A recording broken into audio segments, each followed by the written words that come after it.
Hi friends, आप देख रहे हैं फिल्मी खिचड़ी। मैं हूं रूना आशीष और चलिए अब मैं एक वाकया सुनाती हूँ आपको। बहुत सालों पहले की बात है। आज तक मैं एक रिपोर्टर के तौर पर काम कर रही थी। रात को 9:30 या 10 बजे के आसपास ही कुछ ऐसा समय रहा होगा या इससे भी ज्यादा लेट रहा होगा। एक फोन आया मेरे एडिटर को, मेरे ब्यूरो चीफ को, और उन्होंने न्यूज ब्रेक की कि परवीन बाबी की मृतदेह उनके फ्लैट में पाई गई है। पुलिस ने घर का दरवाजा तोड़कर अंदर एंट्री ली है और तब से कयास ये लगाए जा रहे हैं कि शायद उनकी मौत, उनकी मृत्यु जो है वो 3-4 दिन पहले ही हो चुकी है। और जैसे ही खबर न्यूज ब्रेक हुई, हम सभी लोग भागे और कवरेज के लिए पहुंच गए। और मैं अगले कुछ एक महीने तक इसकी रिपोर्टिंग करती रही हूँ और कुछ इसी तरह का सिलसिला चलता रहा। अब आप कहेंगे मैं ये बात अभी क्यों कर रही हूँ? इसलिए कर रही हूँ क्योंकि रंजिश ही सही, जब ये वेब सीरीज में देख रही थी तो मुझे वही दिन याद आ रहे थे। कई सारे लोगों का इंटरव्यू मैं कर रही थी और वो सारे लोग जाने अनजाने मुझे रंजिश ही सही में दिखाई दे रहे थे। रंजिश ही सही की बात करती हूँ। ये वेब सीरीज है 8 एपिसोड की, वूट पर आई हुई है और सर्टेनली मैं इससे बहुत ज्यादा रिलेट कर पा रही थी। शंकर वत्स नाम का एक निर्देशक है जो मेन किरदार है उनकी। मैं कहानी की बात करती हूँ कि जो शंकर वत्स नाम का किरदार है वो डायरेक्टर है और एक हिट फिल्म की तलाश में। हालांकि बहुत पैशनेट है, बहुत सधा हुआ कलाकार है या डायरेक्टर है। दोस्त के तौर पे आमना परवेज मिलती हैं जो उस समय की हिट एक्ट्रेस हैं, लेकिन कहीं किसी बीमारी से ग्रसित हैं।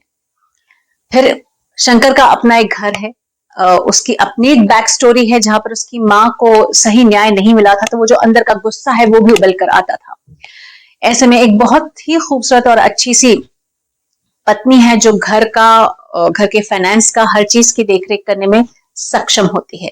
ऐसे में एक डायरेक्टर और एक एक्ट्रेस के बीच में जो रिलेशनशिप बन जाता है, कैसे वो हावी हो जाता है और कैसे जिंदगियों को बदल कर रख देता है, कहानी इसकी है। ओवरऑल देखा जाए तो अच्छे पॉइंट्स में कहूं तो इट्स इंटरेस्टिंग। द वे इसे लेकर आए हैं बहुत अच्छा लगा है और इसके किसी भी शख्स से, किसी भी किरदार से आपको नफरत नहीं होती। कहीं ना कहीं जाके एंड में सहानुभूति होने लग जाती है। ओवरऑल फ्लो भी बहुत अच्छा है। 8 एपिसोड्स में खत्म किया तो थैंक गॉड लगता है कि चलो जल्दी खत्म हो गया है। एटलीस्ट 12, 13 या 15 टाइप्स के नहीं है जो इंटरनेशनल लेवल पर भी होते हैं। 16 भी होते हैं, 20 भी होते हैं। सो उस हिसाब से अच्छी लगी है। अगर मैं बोलूं कि क्या ठीक नहीं लगा, तो ऐसा लगा कि कहीं जाके जो बहुत ड्रामेटिक सीन बन सकते हैं, सिनेमैटिक लिबर्टी उसमें ली जा सकती है, बहुत सॉलिड बनकर एक सीन नजर में आ रहा है, वो बीच में ही कहीं सरक जाता है रेत की तरह। जब पहली बार अमृता और आमना एक साथ मिलते हैं तब ऐसा लगता है कि ये बहुत ऊपर तक जाएगा सीन और इमोशन को बहुत ऊपर तक लेकर जाएगा या बहुत गहराइयों तक जाएगा, वो बीच में ही कहीं सरक जाता है। और ऐसे कुछ एक सीन्स रहे हैं, बुरा लगता है। ओवरऑल अगर डायरेक्शन की बात यह है तो एक्टिंग के लिए आपको जो 2 बड़े नाम मिल रहे हैं इसमें, वो है आमला पॉल और ताहिर राज भसीन।